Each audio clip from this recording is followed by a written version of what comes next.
Hello and Jai Hind to you all. My name is Vikram और मैं स्वागत करता हूं आप सभी का एसएससी बी पे।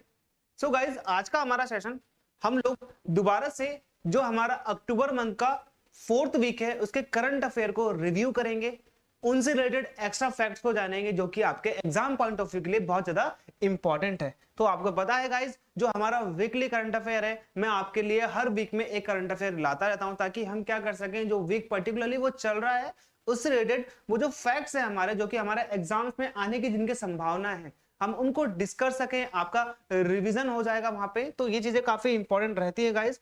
फर्स्ट ऑफ ऑल जो पहला आता है हमारा, ये आता है कि चाइना का नया भूमि सीमा कानून। फर्स्ट आप इसको ये बोल सकते हैं बॉर्डर लैंड लॉ। ठीक है, यहां पे आएगा बॉर्डर से रिलेटेड रूल बोल सकते हो या फिर लॉ बोल सकते हो। ठीक है, तो आगे बॉर्डर लैंड लॉ, तो यानी कि बॉर्डर टेरिटरी ये भी बोल सकते हो आप। तो चाइना ने एक नया भूमि कानून लेके आया है जो कि सीमावर्ती क्षेत्रों में क्या होगा कि अब वहां के जो नागरिक हैं, अब वहां से नागरिकों को लाके सीमा में बसाया जाएगा, यानी कि बॉर्डर एरियाज में बसाया जाएगा। अब ये मान लीजिए कि बॉर्डर एरियाज कहां पे होते हैं, पहाड़ों में होते हैं। तो पहाड़ों में आकर अब लोग बसेंगे चाइना के, तो जो वो बॉर्डर एरियाज होगा वहां पर सीधा कार्रवाई करना भारतीय सेना के लिए मुश्किल हो जाएगा। तो इसीलिए यहां पर चाइना ने ये चाल चली है और ये कानून लेके आया है जिसके तहत वो अब क्या कर सकते हैं, जो हमारी एलएसी है, लाइन ऑफ एक्चुअल कंट्रोल, या फिर दूसरा हम ये बोल सकते हैं जो हमारी मैकमोहन लाइन है, इंडिया और चाइना की जो बॉर्डर लाइन है, इंटरनेशनल बॉर्डर लाइन, उस पे आसपास वहां पर लोग क्या होंगे, वहां पे बैठ सकते हैं। तो यहाँ पे ये जो कानून है 1 जनवरी से लागू होगा, ये आपको पता होना चाहिए। और भारत और चाइना की जो टोटल इंटरनेशनल बाउंड्री लाइन है वो कितने किलोमीटर लंबी है, 3488 किलोमीटर लंबी। क्या ये सबसे लंबी इंटरनेशनल बॉर्डर है भारत के साथ? नहीं है। भारत का सबसे लंबा इंटरनेशनल बॉर्डर बांग्लादेश के साथ है जो कि होता है 4096 किलोमीटर। सेकंड नंबर पे आता है चाइना जो कि है 3488। थर्ड नंबर पे आता है पाकिस्तान जो कि आपको पता है पंजाब, जो कि आपको पता है राजस्थान, गुजरात, हरियाणा, पंजाब वाला जो एरिया, ऊपर वाला एरिया, जम्मू कश्मीर वाला एरिया, वहां पर जाकर ये बॉर्डर बनाता है। तो 3323। फिर नेपाल से आता है 1751, फिर म्यांमार से 1643, भूटान से 699, अंत में आता है अफगानिस्तान। अफगानिस्तान से भारत की अंतरराष्ट्रीय सीमा सबसे कम लगती है, 106 किलोमीटर लंबी है मात्र। और ये भी कौन सा एरिया है टोटल, ये वो एरिया है जो पाक ऑक्यूपाइड कश्मीर में आता है, भारत के कंट्रोल में नहीं है। तो टोटल मिलाकर 15,106 किलोमीटर लंबी भारत की अंतरराष्ट्रीय सीमा है। चलिए अगला देख लीजिए, 67th नेशनल फिल्म अवार्ड, राष्ट्रीय फिल्म अवार्ड जो पुरस्कार समारोह है ये करा गया। हालांकि आपको पता है ये जो दादा फाल्के इसमें अवार्ड दिया गया है उसमें वो पर्टिकुलरली 2019 का दिया गया, क्योंकि 2020 का हो नहीं पाया कोविड के तरह से, और ये जो अवार्ड है ये 1 साल पीछे का चलता है। ठीक है, तो यहाँ पे जो 67 फिल्म फेयर अवार्ड है, यहाँ पे आप इस चीज को मान सकते हो कि ये राष्ट्रीय पुरस्कार है, सरकारी पुरस्कार बोलते हैं इसको हम। ठीक है, तो ये दिया जाना बहुत ही, मतलब जिसको मिलता है तो वो काफी, उसको एक तरीके से ये होता है कि वो काफी फेमस होता है, काफी उसने अच्छा सराहनीय कार्य करा होता है। तो यहाँ पे इसका 25 अक्टूबर 2021 को विज्ञान भवन भारत सरकार का, वहां पर इसका आयोजन हुआ। तो यहाँ पर 45 साल तक अपने योगदान के लिए रजनीकांत को यहाँ पर दादा साहेब फाल्के अवार्ड दिया गया। दादा साहेब फाल्के कौन है, फादर ऑफ इंडियन सिनेमा। ठीक है, तो दादा साहेब फाल्के अवार्ड किसको मिला है, रजनीकांत को मिला है। और बॉलीवुड की अभिनेत्री कंगना रनौत काफी सुर्खियों में रहती, इनको मणिकर्णिका और पंगा के लिए इसमें शानदार अभिनय किया इन्होंने। ठीक है, तो इसके लिए इनको राष्ट्रीय फिल्म पुरस्कार दिया गया और इनको सर्वश्रेष्ठ अभिनेत्री चुना गया, बेस्ट एक्ट्रेस का अवार्ड इनको मिला है। और अगर हम बात करें विजेताओं में, विजेताओं को उपराष्ट्रीय जो हमारे वाइस प्रेसिडेंट है वेंकैया नायडू, इन्होंने स्वर्ण कमल, गोल्डन लोटस बोलते हैं इसको, एक रजत कमल, और शॉल एवं इनाम की राशि कितनी होती है, 10 लाख होती है। यहाँ पर ये एग्जाम में आ सकता है कि दादा साहेब फाल्के, या फिर आप ये बोल सकते हो कि नेशनल फिल्म अवार्ड है वो कितने लाख रुपए उसमें मिलते हैं, तो 10 लाख रुपए मिलते हैं। तो यहाँ पर आपने इस चीज को ध्यान देना है कि बेस्ट एक्ट्रेस किसको मिला है, कंगना रनौत को मिला है। और अगर हम बात करें बेस्ट मूवी, तो बेस्ट मूवी मिली है छिछोरे, जिसमें सुशांत सिंह राजपूत ने लास्ट अभिनय किया था, तो छिछोरे को बेस्ट फिल्म मिला है। और इसके अलावा अगर हम बात करें फिल्म फ्रेंडली स्टेट जिसको माना गया है, वो हो गया आपका सिक्किम। ठीक है, और इसके अलावा साउथ के जो स्टार है धनुष और हमारे मनोज वाजपेयी जी, और नवीन नूली और विजय सेतुपति के भी अवार्ड इनको अलग अलग पर्टिकुलर इनके क्षेत्र में दिया गया है। चलिए अगर बात कर लेते हैं हमारे दादा साहेब फाल्के अवार्ड के बारे में, तो दादा साहेब फाल्के 51वां है ये, क्योंकि नेशनल फिल्म अवार्ड पहले चल चुके थे और ये बाद में हुए थे, क्योंकि इनकी जो सालगिरह थी, मतलब एक तरीके से जो इनका विजय, एक तरीके से जो जहां पे इनका जन्म हुआ था, तो उसके एक तरीके से टाइम के बाद 1969 में ये शताब्दी वर्ष, इनके जन्म से अभी तक का शताब्दी वर्ष था 1969 में, तो ये स्टार्ट हुआ था। तो 51वां था दादा साहेब फाल्के अवार्ड, जो कि दिया गया रजनीकांत को। साउथ के सुपरस्टार हैं, साउथ में इनका एक अलग से नाम है, थलाइवा भी इनको कहा जाता है। इन्होंने अपना एक्टिंग कैरियर की शुरुआत तमिल सिनेमा, जिसका नाम था अपूर्व रंगलाल, इससे की थी। और इन्होंने अपना जो शानदार कार्य किया, जिसके तहत भारत सरकार ने इनको 2000 में किससे, पद्म भूषण, जो कि दूसरा सबसे हाईएस्ट पुरस्कार है, क्या होता है, भारत रत्न, फिर होता है पद्म भूषण, फिर होता है पद्म विभूषण, फिर होता है पद्मश्री। तो इनको 2000 में पद्म भूषण मिला, साल 2016 में इनको पद्म विभूषण मिला। ठीक है, तो यहाँ पे आप देख सकते हो पद्म विभूषण आता है पहले, फिर पद्म भूषण आता है, फिर पद्मश्री आता है। तो पद्म विभूषण इनको 2016 में मिला, और इनके बीच ये थलाइवा मैंने आपको बता चुका हूं, तो विभूषण, इसके बाद है पद्मश्री। तो इनको 2 अवार्ड मिल चुके हैं 2016 और 2000 में। ठीक है, तो दादा साहेब फाल्के जो थे, ये एक वार्षिक पुरस्कार है, ये आपने यहाँ पे याद रखना कि यानी कि एनुअल अवार्ड है। तो ये किसी व्यक्ति विशेष को भारतीय सिनेमा के, मतलब कि ये इंडियन सिनेमा है उसके क्षेत्र में ये दिया जाता है, उसमें जो योगदान आपने दिया है अपना। और इसमें क्या होता है, 10 लाख रुपए की एक तरीके से सहायता राशि है, एक तरीके से इनाम की राशि दी जाती है, स्वर्ण कमल भी होता है इसमें।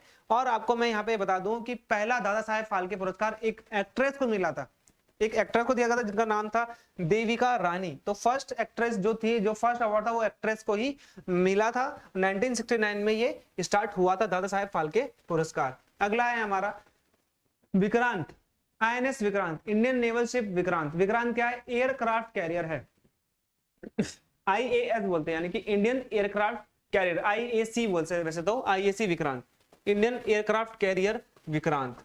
आपको पता है ना, ये भारत का पहला इंडिजिनस एयरक्राफ्ट कैरियर है। सबसे इंपॉर्टेंट यहाँ पर ये है, जो विक्रांत जो है, ये दूसरा समुद्री ट्रायल, यानी कि सी ट्रायल, पहला सी ट्रायल इसका हो गया 8 अगस्त में, उसके बाद अब दूसरा सी ट्रायल, अब पहले सी ट्रायल में ये पास हो चुका है, अभी दूसरा सी ट्रायल होगा, तो ये अब दूसरे सी ट्रायल में इसको रवाना कर दिया गया है। ठीक है, दूसरे सी ट्रायल में रवाना कर दिया गया है। तो ये पहला स्वदेशी, यानी कि इंडिजिनस, भारत ने खुद बना रखा है विमान वाहक। क्या होता है, विमान वाहक होता है एयरक्राफ्ट कैरियर, जिसमें आपको मिग, सुखोई, यहाँ पे आपके ALH हेलीकॉप्टर यहाँ पे इसके ऊपर रखे जा सकते हैं। ये जो आप देख रहे हो यहाँ पे, ये होता है आपका टावर, ये होता है यहाँ पे, जहाँ पे ये एयरक्राफ्ट रखे जाते हैं। और ये होती है विमान की पट्टी, जहां पर 2 पट्टी होती है, एक यहाँ पे, एक यहाँ से होती है शॉर्ट करने के लिए, एक यहाँ से होती है, और एक ये होता है सीधा।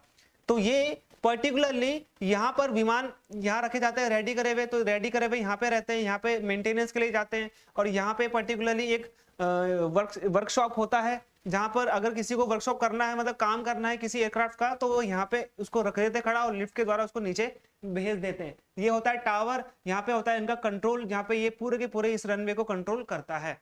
तो यहाँ पे आपने ध्यान देना है कि इसको बनाने में टोटल 23,000 करोड़ का क्या आया है, एक तरीके से खर्चा आया है भारतीय सरकार को। अब भारत उन देशों की सूची में, उन देशों की लिस्ट में शामिल होगा जो खुद अपना एक एयरक्राफ्ट कैरियर बना सकते हैं, और ये बहुत कम देश है। इसमें 1700 लोगों के रहने के लिए करीब 2300 कूपे होता है, छोटे छोटे बॉक्सेस, वो बने गए हैं, जिसमें महिला अधिकारी भी रुक सकती है, और उनके लिए खास एक तरीके से क्यूब बनाए गए हैं। अब विक्रांत जो है, इसकी जो स्पीड है वो कितनी है, 28 नॉटिकल माइल। अब 1 nautical mile is equal to कितना होता है, ये होता है 185 जो 1850 मीटर, यानी कि 1.85 किलोमीटर। आप एक ये मान लीजिए कि लगभग 2 किलोमीटर होता है 1 नॉटिकल माइल। तो ये इसकी 28 क्या है, एक तरीके से मैक्सिमम स्पीड है। ठीक है, तो ये 28 नॉटिकल माइल की स्पीड, यानी कि आप मान लीजिए 50, 52 किलोमीटर पर आवर की स्पीड से चल सकता है। तो ये सामान्य गति इसकी 18 नॉटिकल माइल है। ठीक है, यानी कि उससे 10 कम है एवरेज जिसकी हम बात कर रहे हैं। तो 7,500 नॉटिकल माइल तक, यानी कि किलोमीटर, वहां पे समुद्र में नहीं होता, समुद्र में रोड नहीं होती, इसलिए वहां पे किलोमीटर नहीं होता, वहां पे होता है नॉटिकल माइल। तो ये 7,500 नॉटिकल माइल तक सफर कर सकता है। इसमें तेल भर दीजिए, इसमें रिफ्यूल भी कर दीजिए, तो ये 7,500 के बाद दोबारा वापस आएगा, दोबारा सर्विस में जाएगा, सर्विस में जाने के बाद ये दोबारा से 7,500 नॉटिकल माइल दोबारा से क्या कर सकता है, सेल कर सकता है, तैर सकता है। अब इसका निर्माण 2009 में स्टार्ट हो गया था। किसने निर्माण किया था? कोचिन शिपयार्ड लिमिटेड ने। ये भी आपको ध्यान देना है, ठीक है। और ये एकमात्र भारत का अभी क्या है फिलहाल, अभी भारत अभी तो ये ट्रायल में है, तो इसके ट्रायल में रहने तक भारत का अभी एकमात्र अभी भारत में क्या है, एयरक्राफ्ट कैरियर है, जो कि है विक्रमादित्य। अब विक्रमादित्य के बाद अब ये भी आ जाएगा हमारा विक्रांत, तो ये दो हो जाएंगे भारत के पास हमारे क्या, एयरक्राफ्ट कैरियर, जो कि एक ईस्टर्न कमांड में रखेगा और एक वेस्टर्न कमांड में रखा जाएगा। चलिए अगला देख लीजिए, सूडान में तख्ता पलट, मिलिट्री कूप हो गया वहां पर। मिलिट्री कूप, सूडान क्या था, सूडान को बहुत ही मुश्किल से एक तरीके से आप ये मैं कहूंगा 1956 में ब्रिटेन से आजादी मिली। आजादी मिलने के बाद यहाँ पर तनाव बढ़ता रहा। यहाँ के लोग क्या करते हैं, सेना क्या करती है, कभी कभार जो यहाँ की जो चुनी हुई सरकार है उसको गिरफ्तार कर लेती है, उनके ऊपर जोर जब आजमाइश करती है, डेमोक्रेसी आने नहीं देते, लोकतंत्र आने नहीं देते। तो जो सूडान देश है हमारा, ये आपको अफ्रीका में मिलेगा। सूडान भी एक बहुत बड़ा देश है, ऐसी बात नहीं कि छोटा देश है। जैसे साउथ सूडान, सूडान के दो भाग है, साउथ सूडान, ये साउथ सूडान यूनाइटेड नेशन में अभी तक सबसे जुड़ने वाला नया सदस्य है, 193वां देश है। तो सूडान आपको यहाँ पे पता होना चाहिए अफ्रीका कॉन्टिनेंट में है, एक बहुत बड़ा देश है। तो यहाँ पे क्या करा, इसके जो जर्नल है, यहाँ पे जर्नल है अब्देल फतेह अल बुरहान, अब्देल फतेह अल बुरहान, इसने क्या करा, यहाँ के प्रधानमंत्री जो चुने गए थे और उससे रिलेटेड जो वहां पे काउंसिल ऑफ मिनिस्टर थी, यहाँ पे जो यानी कि जो मिनिस्टर थे, उन सबको क्या कर लिया, गिरफ्तार कर लिया और सूडान में क्या कर दिया, सैन्य तख्तापलट कर दिया, यानी कि मिलिट्री कूप कर दिया। यहाँ पर इन्होंने अधिकांश जो भी वहां पे मेंबर थे चुने गए थे, उन सबको क्या करा, एक तरीके से गिरफ्तार कर लिया है। और वहां पर जो डेमोक्रेटिक पार्टी है उसने लोगों से अपील करी है कि इनके खिलाफ सड़कों में आप नारेबाजी करिए। तो 1956 में ये आजाद हुआ था। ये क्वेश्चन पक्का आएगा क्योंकि इनसे रिलेटेड आपको क्वेश्चन देखने को मिल जाएंगे, ठीक है। तो यहाँ पे आपने ध्यान देना है। देखिए अब ये हो गया आपका मेडिटेरेनियन सी, ये हो गया आपका अरेबियन सी, ये हो गया आपका रेड सी, ठीक है। तो यहाँ पर जो सूडान है इसकी सीमा किससे लगती है, रेड सी से लगती है। और आपको पता है यहाँ पर क्या है, सुएज कैनाल है। तो यहाँ पे भी आपने इसी को ध्यान देना है। सूडान की जो वो है बाउंड्री है किससे लगती है, ये लगती है रेड सी से। तो ये भी क्वेश्चन में आ सकता है। तो यहाँ पे आप देख रहे हो तख्ता पलट हो चुका है, मिलिट्री कूप हो चुका है। अब नई सरकार चुनी जाएगी जब तक कि ये नहीं चाहते। तो इन जनरल का नाम आपसे पूछा जा सकता है पेपर में कि who is the general of Sudan army, तो ये हो गया आपका जनरल अब्देल फतेह अल बुरहान। तो गाइज ये थे हमारे इस हफ्ते के कुछ करंट अफेयर बेसिक फैक्ट जो कि आपके एग्जाम पॉइंट ऑफ व्यू के लिए बहुत इंपॉर्टेंट है। चैनल को सब्सक्राइब करना है आपने, लाइक करना है, शेयर करना है, कमेंट करना है अगर आपको इसी प्रकार से और वीडियोस भी चाहिए। तो गाइज मिलते हैं हमारे अगले वीडियो में, तब तक के लिए good bye, Jai Hind to you all. My name is Vikram and I will meet you in our next video.